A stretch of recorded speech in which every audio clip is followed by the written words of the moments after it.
Graça e paz. Abra sua Bíblia comigo em Mateus capítulo 26. Nós vamos ler dos versos 26 ao versículo 30.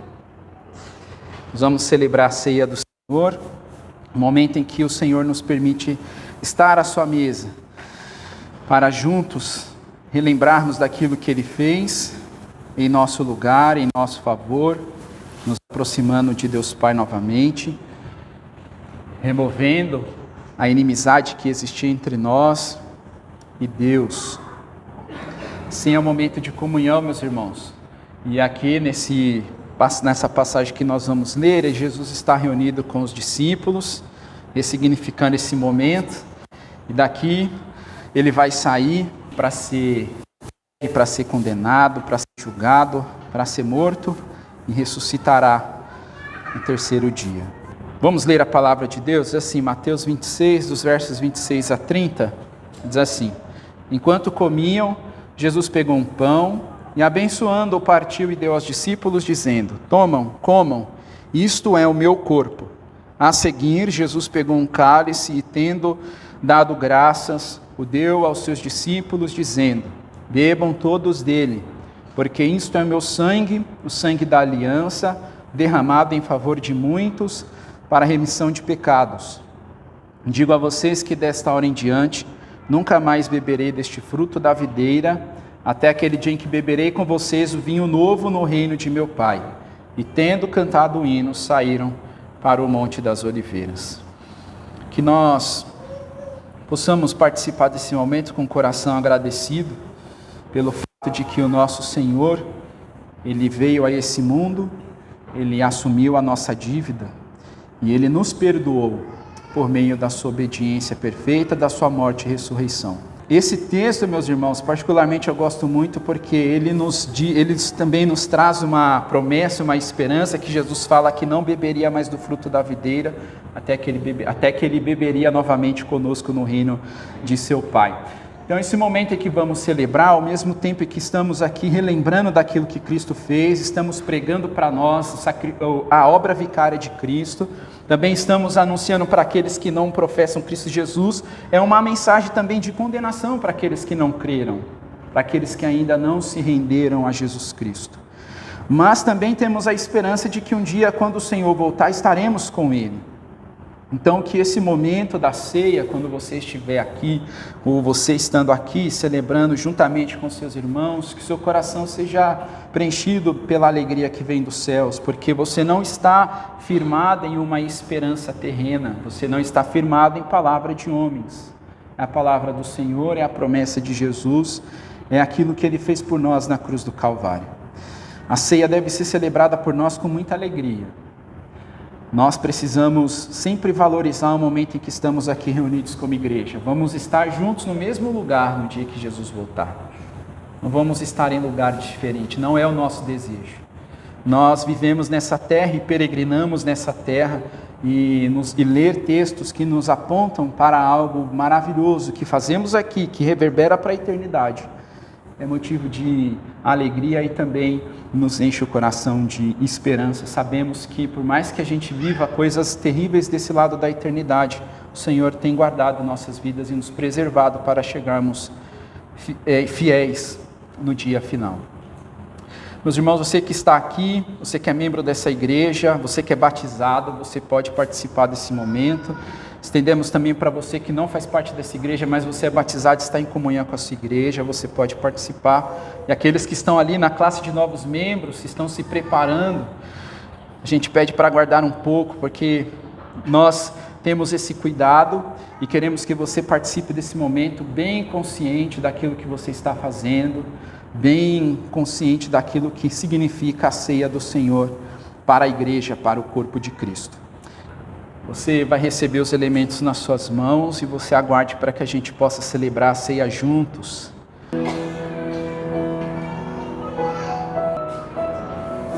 Enquanto comiam, Jesus pegou um pão e, abençoando-o, partiu e deu aos discípulos, dizendo: Tomem, comam, isto é o meu corpo. Comamos o pão, meus irmãos. A seguir, Jesus pegou um cálice, tendo dado graças, o deu aos discípulos, dizendo: Bebam todos dele, porque isto é o meu sangue e o sangue da aliança, derramado em favor de muitos para a remissão de pecados. Digo a vocês que desta hora em diante, nunca mais beberei deste fruto da videira, até aquele dia em que beberei com vocês o vinho novo no reino de meu Pai. Bebamos o cálice. Vamos orar. Senhor nosso Deus, te damos graças pela vida de Jesus Cristo e por estarmos aqui. Se estamos reunidos neste lugar, nessa manhã, louvando e engrandecendo o seu nome, nos expondo, Senhor, sendo expostos à sua palavra, é graça do Senhor em nossas vidas. Tudo que temos, ó Deus, não merecemos. Não merecemos esse corpo, não merecemos a igreja, não merecemos a salvação, porque pecamos contra o Senhor. Mas te agradecemos porque o Senhor se moveu até nós. O Senhor, por meio do seu Espírito, nos convenceu do pecado, da justiça e do juízo. Não tínhamos nenhuma inclinação, ó Deus, para o Senhor, mas o Senhor transformou as nossas vidas. Te agradecemos pela sua palavra que alcançou os nossos corações. Te louvamos, ó Deus, por não nos deixar viver no lamaçal do pecado como vivíamos antes. Te agradecemos por nos dar vida, não somente vida aqui, mas vida eterna. Louvamos ao Senhor, ó Deus, porque temos a plena certeza de quando os nossos olhos se fecharem aqui, desse lado da eternidade, os nossos olhos se abrirão para estar com o Senhor. E aguardamos, ó Deus, com santa expectativa a volta de Jesus Cristo. Nós estamos aqui nessa terra, Deus amado, e rogamos ao Senhor para nos sustentar, para que a gente continue na nossa peregrinação. Somos forasteiros nesse mundo, não pertencemos a esse mundo, desejamos, ó Deus amado, a pátria celestial. Nós podemos, ó Deus amado, desejar e ansiar isso, porque Jesus Cristo veio a esse mundo, obedeceu ao Senhor cabalmente, morreu na cruz e ressuscitou, cancelou o escrito de dívida que tínhamos para com o Senhor. Se somos justos diante do Senhor hoje, Deus, é porque Jesus Cristo nos justificou. Nós te rendemos graças e bendizemos a Ti por isso. Ser exaltado hoje e sempre em nossas vidas, nessa igreja, para a Sua glória unicamente. Amém. E graças a Deus. Amém, meus irmãos. Obrigado, irmãos, que nos ajudaram. Efésios capítulo 4, dos versos 25 até o versículo 32. Diz assim a palavra de Deus. Por isso, deixando a mentira, que cada um fale a verdade com o seu próximo, porque somos membros do mesmo corpo. Fiquem irados e não pequem. Não deixem que o sol se ponha sobre a ira de vocês. Nem deem lugar ao diabo. Aquele que roubava, não roube mais. Pelo contrário, trabalhe fazendo com as próprias mãos o que é bom, para que tenha o que repartir com o necessitado. Não saia da boca de vocês nenhuma palavra suja, mas unicamente a que for boa para a edificação, conforme a necessidade, e assim transmita a graça aos que ouvem. E não entristeçam o Espírito de Deus, no qual vocês foram selados, para o dia da redenção.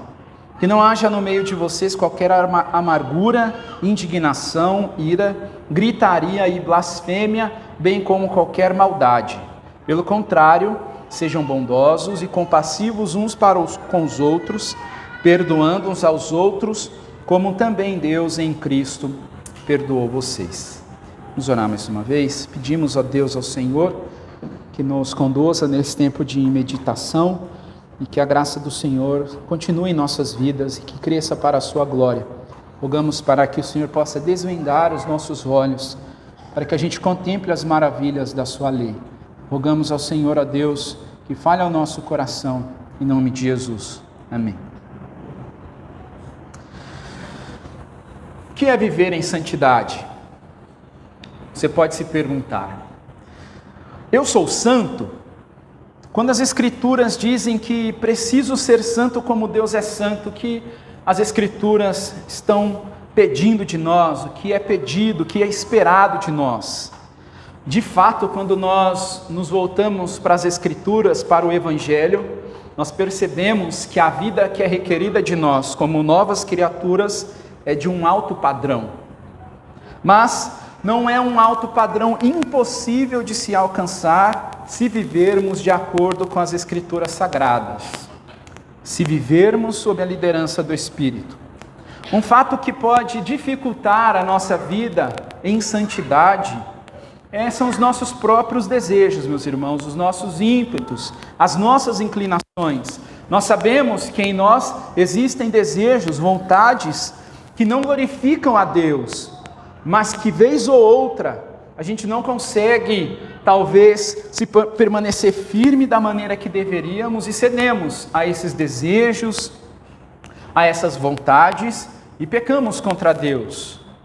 Deus sabe da nossa luta diária contra o pecado, mas o Senhor, nas Escrituras Sagradas, nos concede todo o auxílio necessário para que a gente não ceda ao pecado que milita em nossa carne diariamente. Enquanto a gente viver aqui nessa terra, infelizmente nós vamos pecar, infelizmente vamos errar, mas a gente não pode usar esse infelizmente como desculpa para continuar na prática do pecado.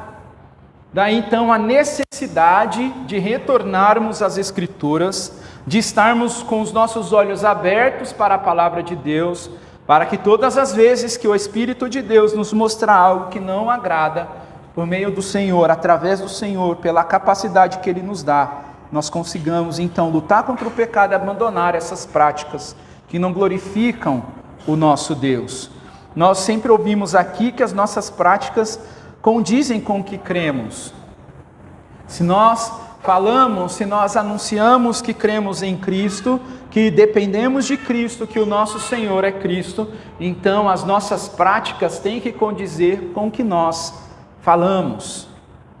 Em Efésios capítulo 4, dos versículos 17 a 24, que foi a mensagem passada que nós pregamos aqui, Paulo mostrou aos Efésios como é a vida dos gentios e como deveria ser a vida daqueles que agora foram regenerados, a audiência a quem Paulo está se dirigindo. A vida dos gentios, segundo Paulo, é uma vida voltada para a vaidade dos pensamentos, é uma vida que tem um entendimento obscurecido, são pessoas que estão separados da vida de Deus, são pessoas que são ignorantes. Ignorância aqui não é aquela pessoa que não sabe, mas é aquela pessoa que percebe que existe um Criador, sabe que existe um Criador, tem acesso ao conhecimento de Deus, mas nega a todo custo esse conhecimento. É o típico da pessoa em que você mostra tudo para ela, ensina todos os detalhes para ela, e quando ela precisa executar esse algo, ela faz tudo errado. Não é uma ignorância de não saber, é uma ignorância pecaminosa. A pessoa sabe que precisa fazer, mas faz tudo ao contrário. Essas pessoas, esses gentios que Paulo falou em Efésios, capítulo 4, do 17 a 24, são pessoas duras de coração e também são insensíveis. Pela forma como vivem, pela maneira como direcionam suas vidas, se tornam pessoas duras, insensíveis para a vida com Deus, e Deus as entrega aos desejos dos seus próprios corações. Em contrapartida, Paulo diz também que agora em Cristo, para quem ele está se dirigindo, eles foram instruídos a deixar a velha natureza que se corrompe em desejos enganosos, e a se deixar renovar no espírito do entendimento, e a se revestir da nova natureza, que é criada segundo Deus, em justiça e retidão, procedentes da verdade. Agora, uma vez então, para que aquela audiência, para quem Paulo está se dirigindo, eles foram revestidos dessa nova natureza, que é criada segundo Deus, então eles precisam viver em santidade. A maneira como eles vivem, a postura de vida, as decisões de vida, a maneira como eles encaram a vida, precisa haver mudança. A nova natureza tem em si novas disposições, novas inclinações que vão sempre apontar para Cristo, que é totalmente contrária à velha natureza, que tende somente a alimentar os desejos pecaminosos que habitam em nossas vidas. A vida em santidade, que revestidos da nova natureza que temos que ter, então Paulo começa a expor quais são essas atitudes, dos versículos 25 até o 34. Paulo então começa a descrever. Paulo não vai dar uma lista exaustiva, mas claro que Paulo está olhando para o contexto daqueles irmãos em Efésios, para a realidade deles, e está aplicando a palavra de Deus na realidade deles e que também serve para nós. Então ele começa no versículo 25 aí dizendo que eles deveriam deixar a mentira e falar a verdade com o próximo, porque são membros do mesmo corpo. A maneira então como a gente vive a nossa vida importa. E importa muito quando nós estamos também inseridos no corpo de crentes como estamos aqui. Aquilo que fazemos no particular vai respingar, vai reverberar na nossa vida, na comunidade. Uma vez então que fomos despidos do velho homem e estamos revestidos dessa nova natureza, desse novo homem, que Paulo diz que é criado segundo Deus, então nós temos preceitos nas Escrituras que precisamos aplicar em nossas vidas todos os dias. Nós não tiramos férias da vida cristã. Uma vez que o Senhor nos aceitou e fazemos parte do seu aprisco, somos suas ovelhas, nós não temos que estacionar somente naquele dia em que o Senhor nos chamou para si, naquele dia em que o Senhor nos aceitou, naquele dia em que o Senhor nos convidou por meio da sua graça. Nós precisamos continuar. A vida cristã continua, ela não termina ali.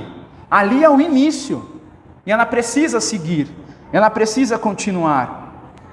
Então Paulo, ele passa a argumentar aqui nesse texto, apontando para a vida de cada um que se faz presente naquela comunidade. Revestidos do novo homem, Paulo começa dizendo então que eles deveriam deixar a mentira e falar a verdade com o próximo, porque são membros do mesmo corpo. A mentira, que também pode ser traduzida pela palavra falsidade nesse texto que Paulo está tratando aí, se aplica àquela instrução que desvia ou perverte a verdade. A mentira é a corrupção da verdade, como sabemos, quando ela é contada, quando a mentira ela vem à existência, ela tende a esvaziar a verdade, ela tende a transformar a verdade, ela dá uma nova roupagem para a verdade, com o intuito de enganar. Quando você vai lá em Gênesis, você percebe que a serpente esvaziou a verdade de Deus, perverteu a verdade de Deus. E Adão e Eva concordou com aquilo que a serpente disse, e eles pecaram contra o Senhor. A mentira no seio da igreja, a mentira na comunidade de crentes é uma parasita brutal, que quando se instala e ela não é removida, ela vai destruir, ela vai causar divisão, ela vai causar rupturas, ela vai causar afastamentos. Mentir, infelizmente, em nossos dias, passou a ser um hábito muito comum. É comum as pessoas falarem coisas que não são reais. E elas acreditam naquilo que elas estão falando. E as pessoas, infelizmente, estão preferindo a mentira, transformando a mentira em verdade. E estão confortáveis com isso. E por que estão vivendo dessa forma? Porque quando você cria uma mentira e você se esforça para que ela se torne uma verdade, aquela mentira vai te deixar confortável com o seu pecado, com as suas inclinações ruins. É difícil hoje em dia você confrontar as pessoas com a verdade, elas não aceitam. Elas não têm ouvidos ensináveis, coração ensinável para receber a verdade. Então preferem criar mentiras, auto-engano, e creiam nisso, para que então seus pecados continuem a ser executados. O caminho então que a mentira pavimenta é do engano, da confusão, da hipocrisia e também da astúcia. A mentira é aquele alicerce sem fundamento algum. Aquilo que é construído baseado na mentira não vai permanecer. Em algum momento, meus irmãos, a verdade virá à tona. E aquilo que foi levantado, baseado na mentira, vai vir por terra, não vai permanecer. Porque a mentira é como areia movediça. Ela não tem fundamento, ela não tem firmeza. A mentira tende a minar o seu relacionamento com Deus. Ela vai esvaziar o seu tempo das Escrituras Sagradas. Ela vai envolver você com muitas coisas e vai te afastar da comunhão com a igreja. A mentira vai dizer para você que você não precisa da comunhão com seus irmãos, que você pode ser igreja sozinho, que você pode viver longe da igreja de Cristo, que você não precisa orar todos os dias, que você não precisa ter tempo com a palavra de Deus, que você não precisa cuidar da sua família. A mentira vai criar para você uma realidade paralela que é mentira. Ela vai sustentar uma aparência que vai aguçar os seus desejos, que vai potencializar o que você pode considerar na sua vida que você tem algo de bom. A mentira, meus irmãos, só sustenta uma aparência, assim como eram os fariseus, que oravam no templo dizendo: dou graças ao meu Deus, porque não sou como os outros homens, orando de si para si mesmo. A mentira pode nos fazer ter aparência de piedade e santidade, mas interiormente vamos estar vazios das coisas do alto, estaremos como um sepulcro caiado, podres por dentro, porque não temos a verdade. Não devemos nos esquecer que o pai da mentira é Satanás, como está escrito em João capítulo 8, versículo 44. E ele, Satanás, é aquele que vive padronizado pela mentira. E quando nos portamos como mentirosos, estamos seguindo os passos do inimigo de nossas almas. Estamos sendo padronizados por aquilo que é real para Satanás. Precisamos ter cuidado. Paulo diz que devemos deixar a mentira, devemos nos despir da mentira. A mentira faz parte da roupagem do velho homem. Temos que remover essas roupas e lançá-las fora. Não temos que vesti-las mais. A mentira, meus irmãos, tende a eclipsar aquilo que o Espírito Santo criou e fomenta no meio da igreja, que é a unidade do corpo de Cristo. Por isso, a nossa postura como nova criatura, revestidos desse novo homem, precisamos viver falando a verdade uns com os outros, pois a verdade falada em amor, ela traz vida, ela promove restauração. A verdade, quando ela é falada em amor, de acordo com o Evangelho de Cristo, ela produz crescimento nos membros do corpo.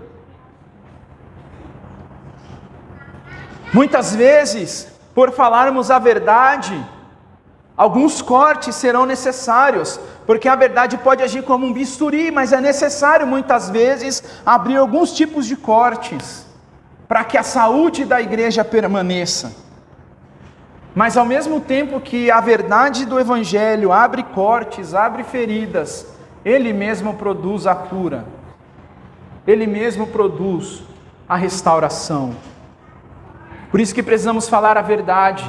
Somos membros do mesmo corpo. A unidade, ela precisa ser mantida, porque ela não é criada por nós, ela é criada pelo Espírito, e nós precisamos preservá-la, como Paulo fala em Efésios capítulo 4, no início desse capítulo. A expressão usada por Paulo, quando ele diz, fale a verdade com o seu próximo, tem a sua terminologia no livro de Zacarias 8,16, que diz, eis as coisas que vocês devem fazer, que cada um fale a verdade com o seu próximo. Nos tribunais julguem com justiça, segundo a verdade, em favor da paz. No texto de Zacarias, o Senhor está orientando como o povo deve proceder. Ali existe promessa de restauração para o remanescente. E aqui em Efésios, Paulo está fazendo uso dessas palavras e aplicando elas ao corpo de Cristo. E nós precisamos nos ater a essas palavras que estamos diante delas. A unidade criada pelo Espírito, meus irmãos, deve ser mantida por todos nós, com tudo que somos, com tudo que temos. Nós não temos o direito de eclipsar aquilo que o Espírito de Deus tem fomentado em nosso meio. Precisamos viver em um ambiente de honestidade, de franqueza, de lealdade. Precisamos olhar uns para os outros e ter a plena consciência de que podemos falar a verdade do Evangelho uns para os outros, ainda que essa verdade venha nos ofender, meus irmãos. Sabemos que essa geração, nos dias atuais, é uma geração totalmente aguada, que não tem firmeza, que não aguenta muitas coisas, mas a gente não tem que caminhar dessa forma. Se o irmão chegar a mim, ou se o irmão chegar a você, fundamentado na verdade do Evangelho, te falar coisas em amor, como a Bíblia nos ensina, e isso te ofender, meus irmãos, pense naquilo que você recebeu. Analise a sua vida. Porque quando falamos a verdade um com o outro, ainda que haja um tipo de ofensa, é cuidado, é zelo. Queremos viver em santidade e falar a verdade com o próximo, deixar a mentira, faz parte da vida de santidade. Precisamos ser pessoas íntegras. A razão para deixar a mentira e falar a verdade, Paulo diz que é porque somos membros do mesmo corpo. As palavras de Paulo não são sugestivas, pelo contrário, são palavras afirmativas e ao mesmo tempo pressupõem intimidade com aqueles que participam desse corpo. O corpo de Cristo, meus irmãos, não é uma organização como é uma empresa. Às vezes você vai trabalhar 30, 40 anos numa empresa e você nunca vai ver a cara do presidente da empresa. Você nunca vai saber quem ele é, você nunca vai vê-lo. Mas a igreja é diferente, é um organismo vivo. Nos vemos aqui. Estamos presentes na vida dos outros. O que eu faço fora daqui vai refletir na vida da igreja. Se eu agir de maneira errada, por exemplo, nos comércios da cidade, e as pessoas saberem que eu faço parte dessa igreja, vai acontecer que as pessoas vão falar: o irmão daquela igreja, aquela pessoa lá da igreja de Montemor, está me devendo. Isso vai respingar na igreja. Por isso que precisamos sempre nos voltar para as Escrituras. Por mais que você não tenha a amizade de contar detalhes da sua vida com os seus irmãos, o que você faz reverbera no corpo. Nós temos intimidades porque somos membros do mesmo corpo.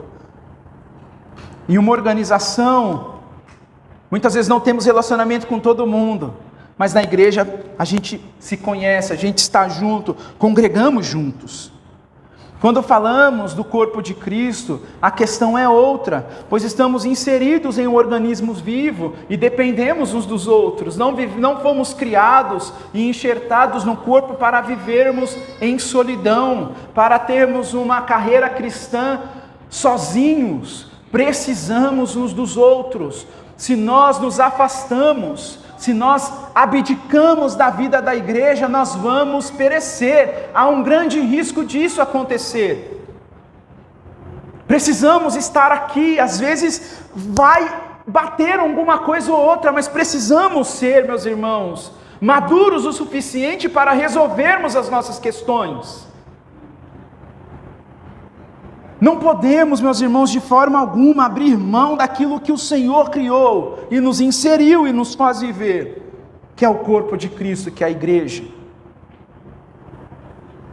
Se colocarmos algo azedo em nossa língua, por exemplo, alguma coisa no nosso corpo vai sentir. Quando você olha para o seu corpo, se você avistar, por exemplo, uma cobra, você não vai falar para o seu pé: ó, aquilo ali não é uma cobra. O seu corpo vai emitir alguma coisa, e você, se você tiver medo, você vai correr. Você vai procurar fugir daquela situação. Nós precisamos agir da mesma forma com a igreja. Somos membros uns dos outros, somos membros do corpo de Cristo. Precisamos falar a verdade uns com os outros. Não podemos agir de maneira alevosamente no corpo de Cristo. Precisamos falar a verdade. O nosso idioma são as Escrituras Sagradas. Não temos que nutrir relações superficiais. Precisamos ser de verdade. Fomos transformados para viver de verdade. Somos pecadores, todos nós somos, e todos nós precisamos de um Salvador. Não somos melhores. Somos pessoas que precisam da graça de Deus. Portanto, aquilo que esse corpo existe, esses muitos membros que existem no corpo e são membros de um mesmo corpo, precisamos falar a verdade uns com os outros. Precisamos deixar a mentira. Precisamos falar a verdade, porque somos membros uns dos outros, somos membros do corpo de Cristo. Paulo segue na sua orientação a respeito dessa vida de santidade. Ele fala no versículo 26, fiquem irados e não pequem. Paulo segue expondo a respeito de como devemos viver em santidade. Em dias atuais, existe espaço para a ira, e ela nem sempre é algo ruim. Há situações em que a ira será necessária. Por exemplo, quando vemos momentos de crueldade, de injustiça, de insensibilidade, no trato de uns para com os outros, pessoas sendo vilipendiadas de maneira injusta. As Escrituras falam a respeito da ira de Deus também, e uma vez que somos imagem e semelhança de Deus, nós também vamos ter a ira muitas vezes presente em nossa vida. Quando falamos da ira de Deus, as Escrituras nos ensinam que é uma ira justa. Deus é irado contra o pecado, e a sua ira se manifestará no dia final, quando aqueles que não se dobraram para o seu senhorio serão julgados e condenados, e no inferno o Senhor derramará a sua ira sobre aqueles que forem condenados. J. Packer, ele fala algo interessante, ele diz assim: a ira de Deus na Bíblia nunca é coisa caprichosa, autoindulgente, irritável e moralmente ignóbil, que a raiva humana tão frequentemente é. É, ao contrário, uma reação correta e necessária a um mal moral objetivo. Deus ama a sua glória e zela por ela. Logo, Ele vai agir contra a injustiça e vai executar o juízo contra o pecado. O pecado não traz glória para Deus, por isso Ele precisa responder ao pecado com a sua santa ira. A ira de Deus não é algo descontrolado. Ele tem controle sobre ela, e ela está sendo guardada para o dia final. Quando olhamos para a vida de Cristo, quando Ele chega no templo e percebe que aqueles homens estão transformando a casa do Senhor em coisas de cambistas, o que Jesus faz ali em João 2:15 a 17 está escrito: tendo feito um chicote de cordas, expulsou-os todos do templo com as ovelhas e os bois, derramou o dinheiro dos cambistas pelo chão, virou as mesas e disse aos que vendiam as pombas: tirem estas coisas daqui, não façam da casa de meu pai uma casa de negócios. Os seus discípulos se lembraram que está escrito: o zelo da tua casa me consumirá. O ensino de Paulo sobre ficar irado e não pecar, ele também recorre ao Salmo 4:4, que diz: tremam de medo e não pequem, consultem no travesseiro o coração e sosseguem. No Salmo 4, o salmista está orando a Deus em seu momento de angústia. Ele lamenta pelo fato de que as pessoas estão querendo trazer vergonha sobre ele está sendo perseguido.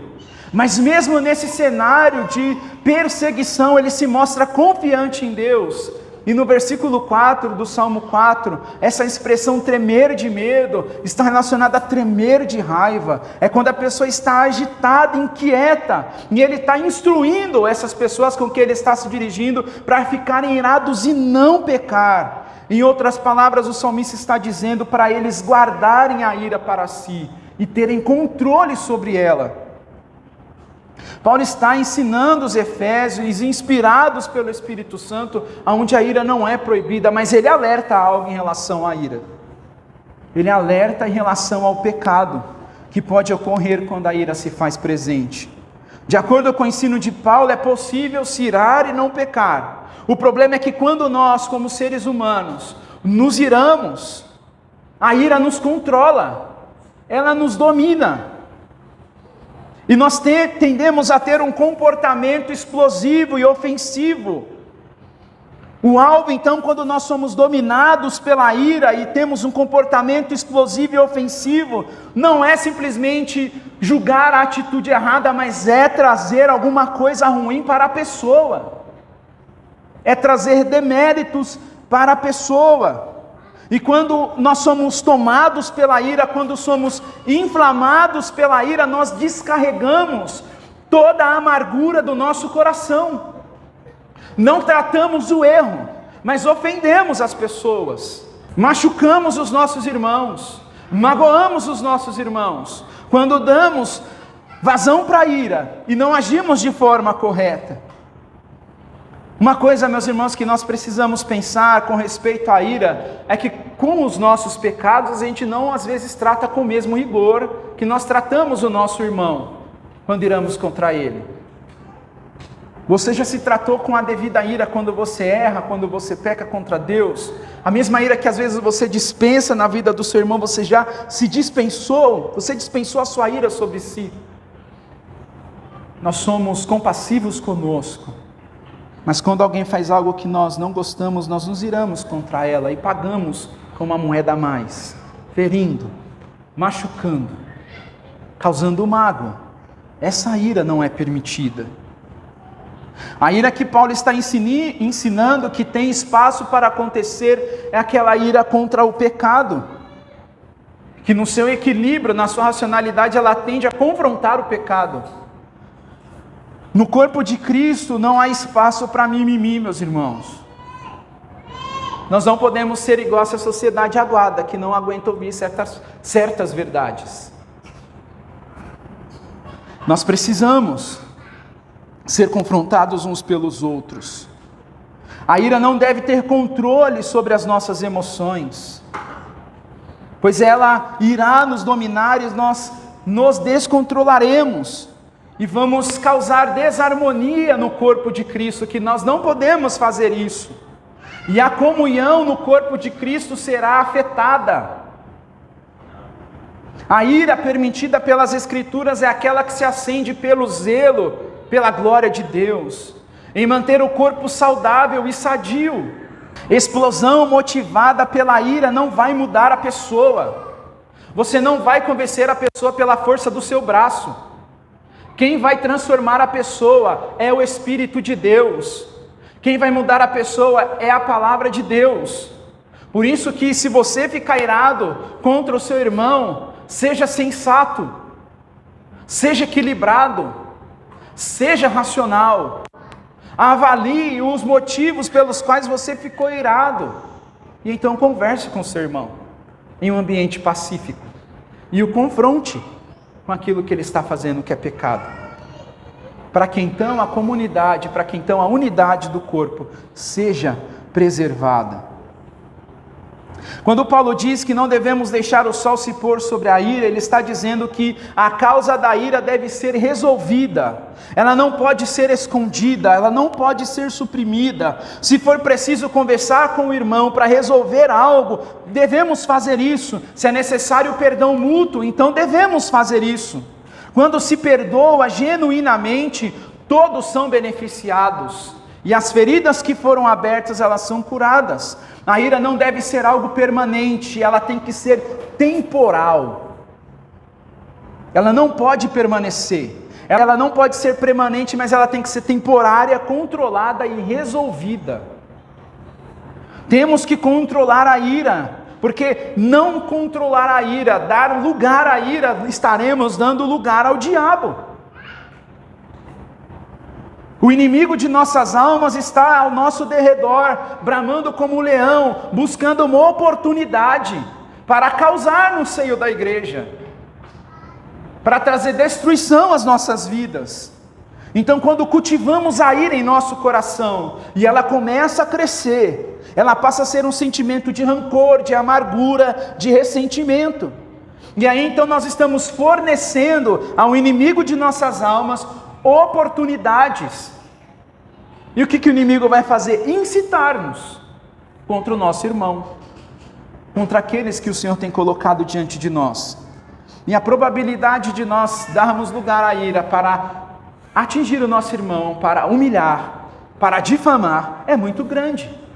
A palavra lugar, no texto que lemos aí, tem o sentido de ceder um lugar ou espaço para funcionar ou executar. Então não dar lugar ao diabo é uma expressão que Paulo usa para nos mostrar que estamos em guerra.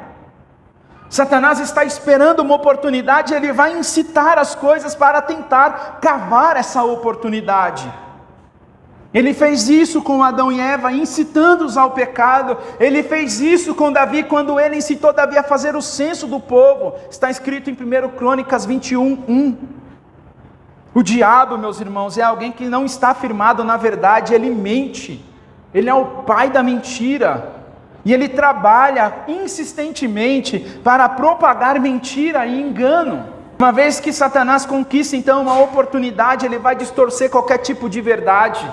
Ele vai pintar diante de você que o seu irmão é a pior pessoa do mundo, que ela fez algo contra você imperdoável, e você não vai ter mais nenhum tipo de aproximação com aquela pessoa.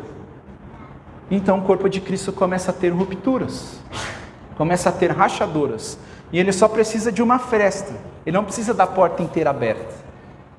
de uma fresta apenas, para causar estragos. Temos que tomar cuidado. A ira humana não produz a justiça de Deus. Ela traz desarmonia no corpo e causa desmembramentos no corpo de Cristo. Se dermos lugar à ira, estaremos cedendo oportunidade para o inimigo de nossas almas promover os seus planos maléficos. Portanto, precisamos ser racionais o suficiente para que no momento da ira ela não nos domine, para que não possamos dar lugar ao diabo. Como Tiago 4,7 diz, portanto, sujeitem-se a Deus, mas resista ao diabo e ele fugirá de vocês. Precisamos ter cuidado, muito cuidado. No versículo 28, Paulo continua no seu ensino a respeito da santidade, e ele segue exortando a igreja de Éfeso, e agora ele diz que aquele que roubava não roube mais. Existem algumas possibilidades nessa expressão de Paulo, pois alguns entendem sendo uma ação que ocorria no passado, outros entendem que essa expressão, aquele que roubava não roube mais, se encaixa melhor no sentido de que uma ação está acontecendo.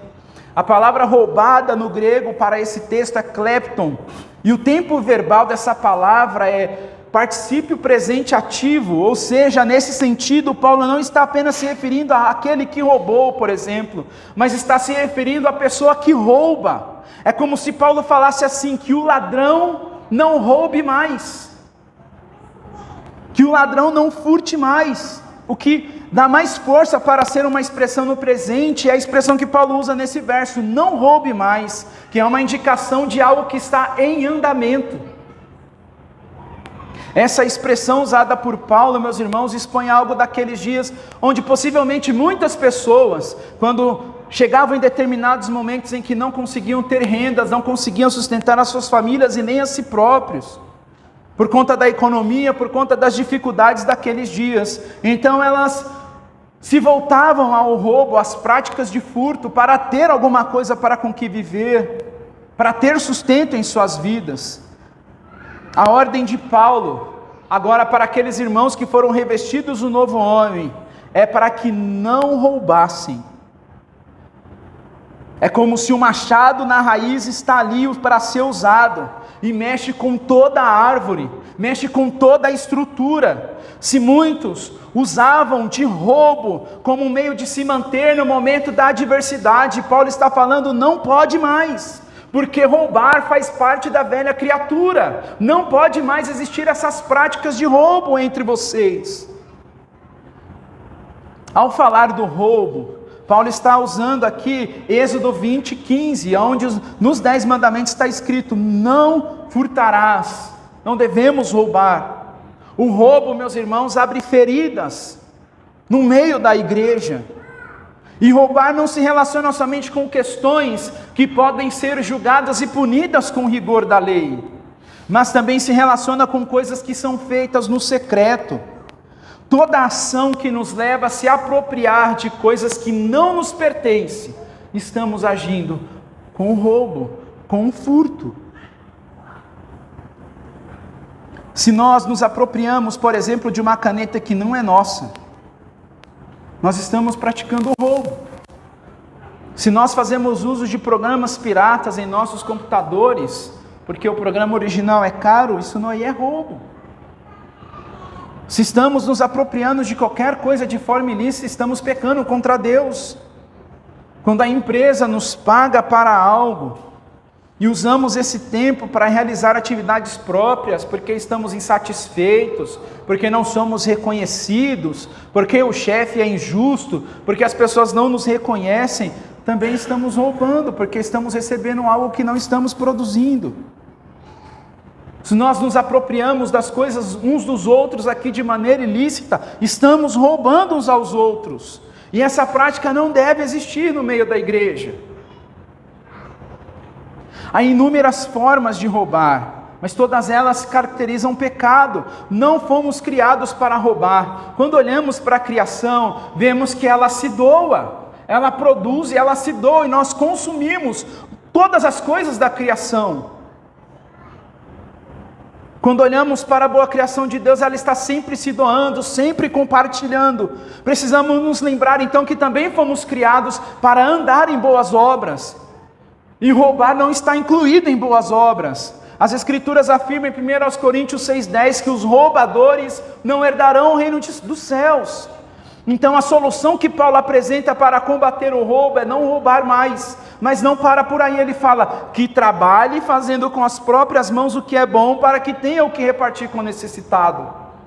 A palavra trabalho aí, meus irmãos, tem o sentido de um trabalho cansativo, até a fadiga extrema. Se para o roubo, Paulo diz que deve se parar. Para o trabalho, Paulo está usando aqui uma palavra que não tem fim, que deve se continuar trabalhando, que deve se continuar fazendo algo com as próprias mãos.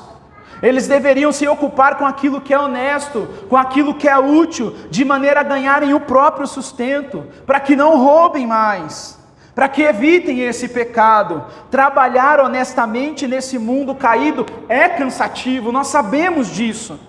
Mas, meus irmãos, o trabalho glorifica a Deus. O trabalho engrandece a Deus.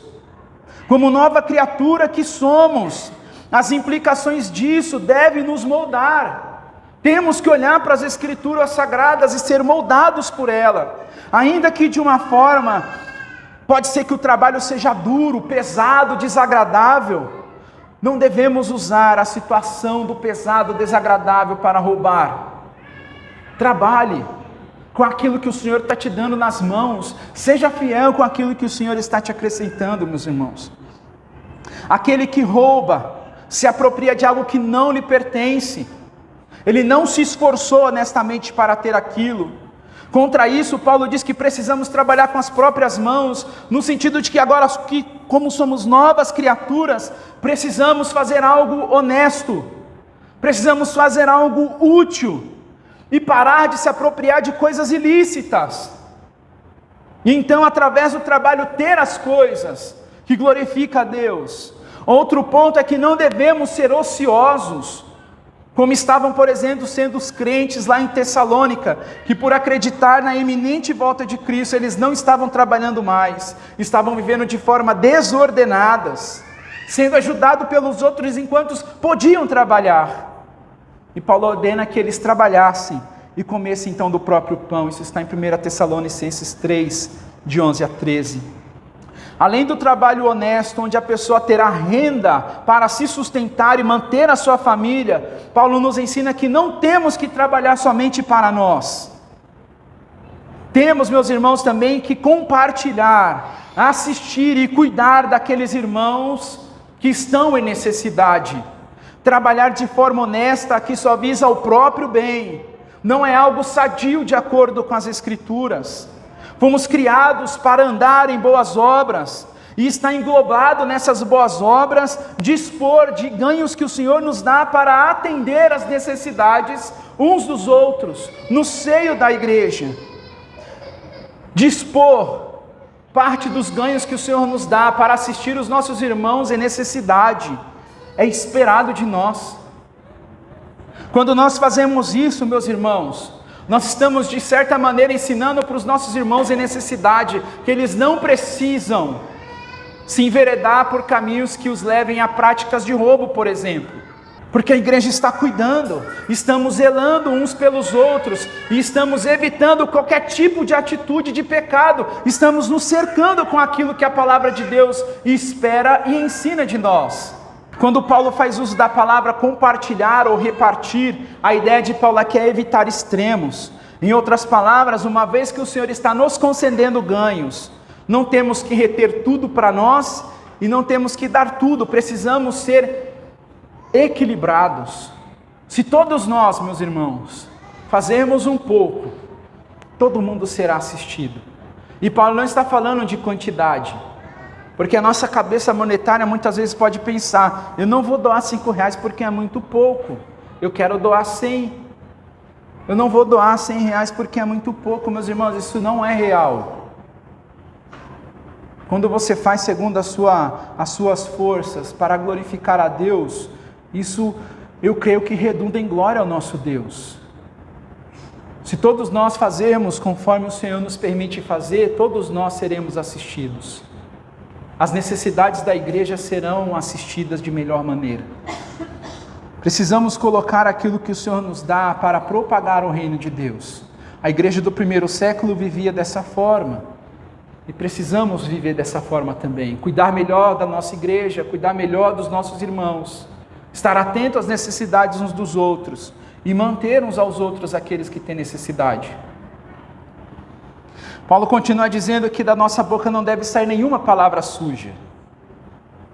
Anteriormente, Paulo disse que os crentes não devem mentir, e agora ele se volta para a questão de palavras perniciosas, palavras torpes.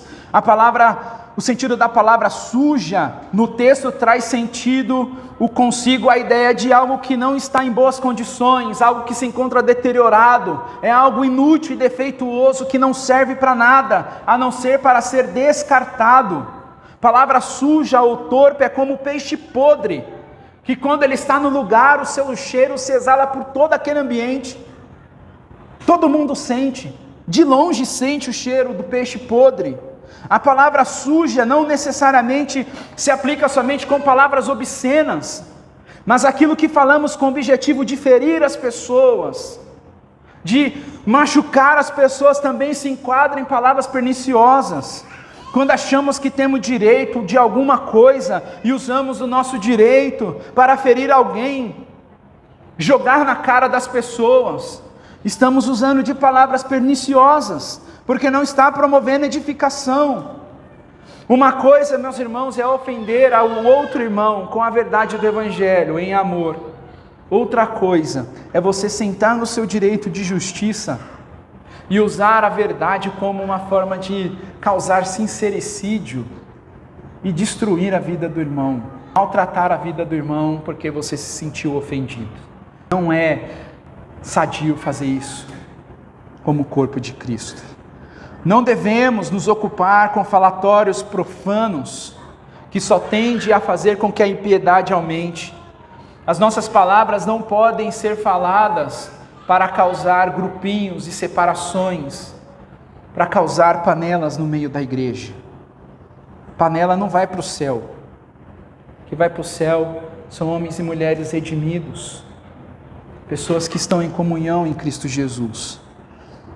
Nos dias de Paulo, palavras e entretenimento profanos eram coisas vigentes, e os efésios viviam nesse ambiente, era uma realidade para eles. E agora Paulo está falando que eles não devem mais falar palavras sujas, palavras torpes, que o linguajar deles deve mudar. E ter uma palavra transformada e apurada pelas Escrituras Sagradas serviria de testemunho por uma sociedade corrompida. Vivemos dias em que as pessoas são irreverentes, que fazem piada de todas as coisas. E se nós não tivermos cuidados, estaremos indo até mesmo daquilo que se refere à nossa fé.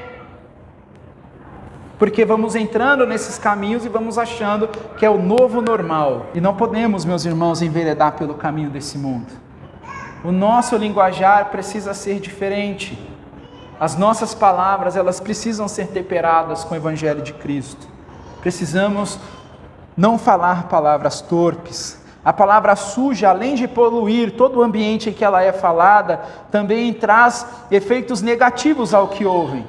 Temos que ter responsabilidade no que falamos. Somos responsáveis pelo que falamos. Não somos representantes de nós mesmos. As pessoas muitas vezes falam, meu corpo, minhas regras. Não existe isso. Também não existe minha boca, minhas regras. Não existe isso. Você não fala mais só por si. Você fala agora baseado em todo um contexto cristão.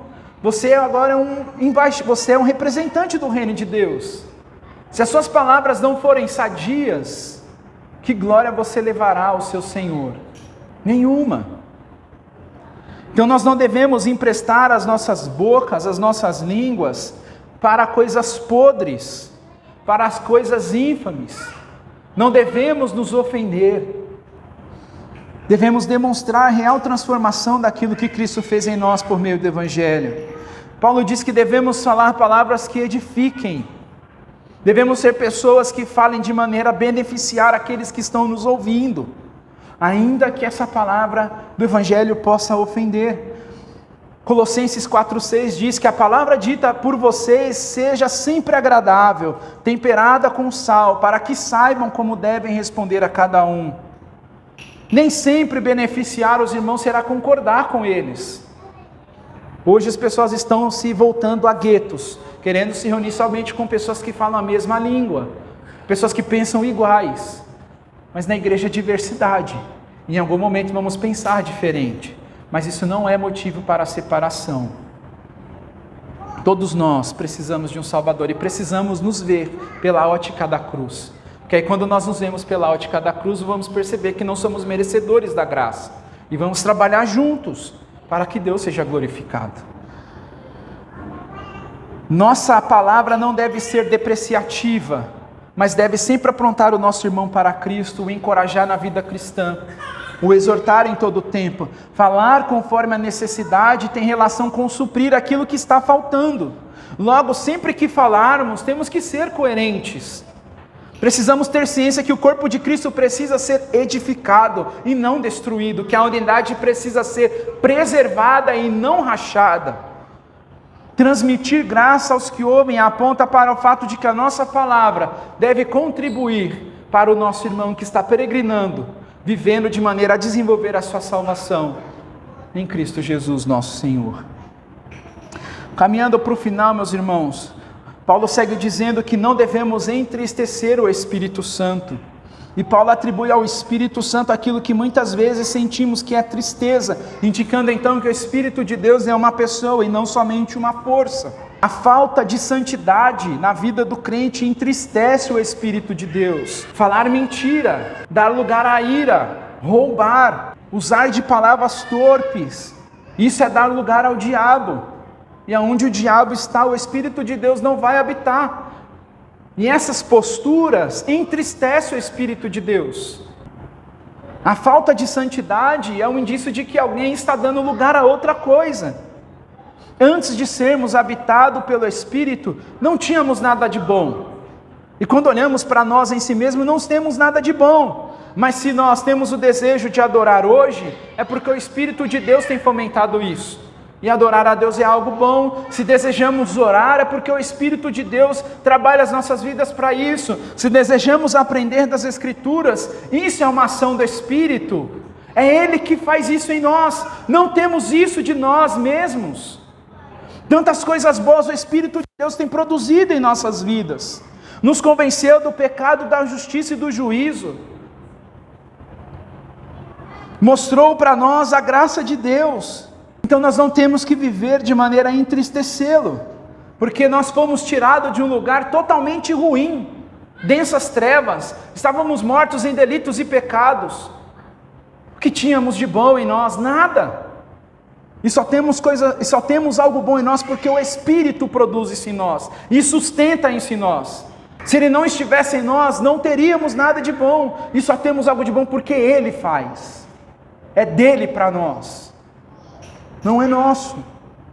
João Calvino, comentando a esse respeito, ele diz que o Espírito se regozija e folga em nós, quando lhe somos obedientes em todas as coisas, e quando pensamos e falamos somente o que é puro e santo, e em contrapartida, que ele se entristece quando damos lugar a tudo quanto é indigno do nosso chamamento. Não há como ser cristão e estar dividido. Não podemos falar a verdade e mentira. Não podemos se irar corretamente e dar asas à ira de maneira a exercer o nosso direito de justiça. Não podemos ser honestos e roubar. Não podemos falar o que convém e também falar palavras torpes. Não podemos ser dualistas. Agindo assim, estamos entristecendo o Espírito de Deus e estamos dando lugar ao diabo fazendo dessa forma. Temos que nos submeter à liderança do Espírito e viver sob a sua liderança.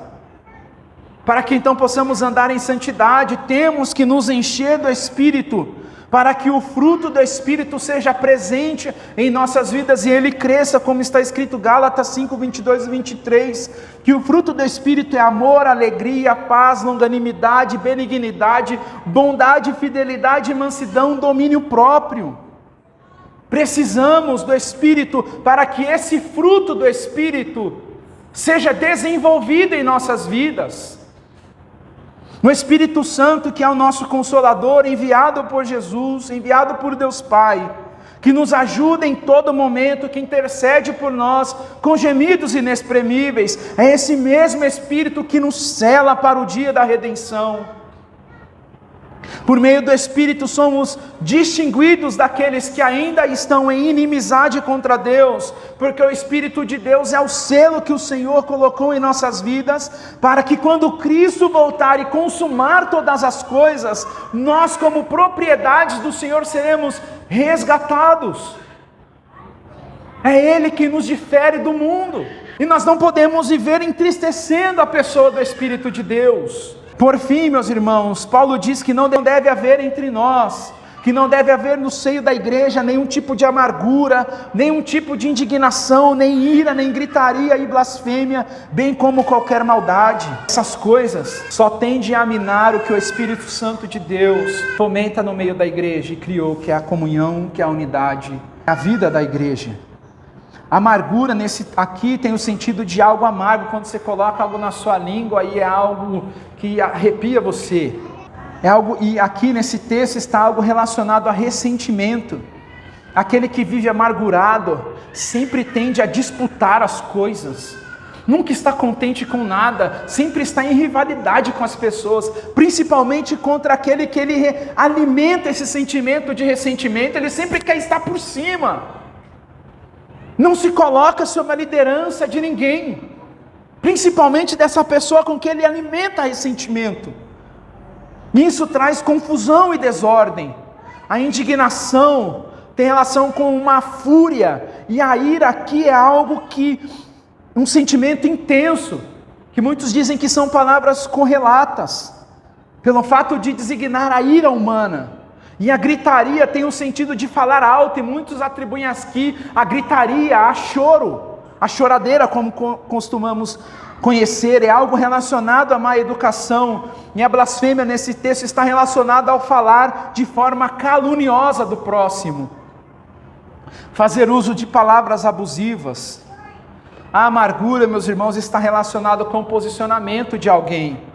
A indignação está relacionada com a inclinação da pessoa, a ira. E a gritaria e blasfêmia está relacionado com a palavra que a pessoa diz. Tudo isso deve ser deixado de lado. Tudo isso não deve existir no meio da igreja, não deve haver nas nossas vidas. A maldade que Paulo está falando nesse texto tem um sentido de depravação, algo ruim, desprovido de coisas boas.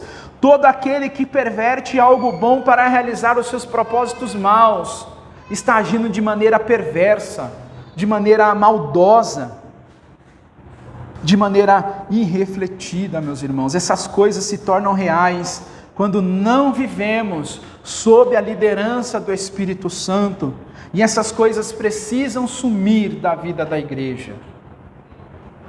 Nós não somos maiores e melhores. O refletor que deve brilhar aqui, meus irmãos, é somente para Cristo. E nós temos que servir uns aos outros. Contra todo esse tipo de maldade, o antídoto que Paulo apresenta é que devemos ser bondosos e compassivos uns para com os outros, perdoando uns aos outros, como também Deus em Cristo perdoou a nós. Essa bondade que Paulo diz aqui não é algo natural nosso, não nascemos com ela, não são as coisas boas que você faz. É fruto do Espírito, é o Espírito de Deus que produz. Também devemos ser bondosos para com os nossos irmãos, uma vez que Deus foi bondoso para conosco por meio de Jesus. Devemos ser compassivos, isso nos ajudará a abraçar os nossos irmãos, isso nos ajudará a compreender os nossos irmãos. Ninguém chega no Evangelho como uma folha branca, todo mundo chegou ao Evangelho com as suas histórias, com os sabores bons e os dissabores, com as alegrias e tristezas de uma vida toda. E o Senhor vai nos transformar, e a igreja é um excelente ambiente para isso. A vida em comunidade, a unidade da igreja, ela é importantíssima, porque aqui nós somos moldados pelo Senhor, aqui o Senhor vai nos tornando melhores, é nesse ambiente que o Senhor vai forjando em nós o caráter de Cristo. E quando nós nos abdicamos dessa comunhão, ou quando fazemos uso de todos esses atributos ruins que Paulo descreveu aqui, nós estamos andando na contramão. Ser compassivo fará com que a gente adentre na luta dos nossos irmãos, fará com que a gente se alegre com eles e chorem com eles. No seio da igreja deve haver perdão, assim como Deus nos perdoou em Cristo, assim como Deus foi gracioso para conosco em Cristo Jesus. Precisamos ser graciosos uns com os outros. Não temos o direito de negar o perdão àqueles que chegam a nós arrependidos daquilo que fez. Uma vez, meus irmãos, que Deus não nos negou o seu perdão em Cristo Jesus. Aquele que perdoa lança fora o ressentimento, ele vai abandonar a ira, ele tende a abandonar as palavras perniciosas e todo tipo de maldade. Essa ira, por exemplo, que Paulo fala nesses versículos finais, é algo a ser abandonado, porque ela é motivada por maldade, por amargura, por ressentimento, por coisas ruins. O que temos que olhar então para perdoar alguém? Temos que olhar para o perdão que recebemos de Cristo, através de Cristo. Deus nos perdoou em Cristo. Então nós não temos que negar perdão a ninguém. Precisamos perdoar.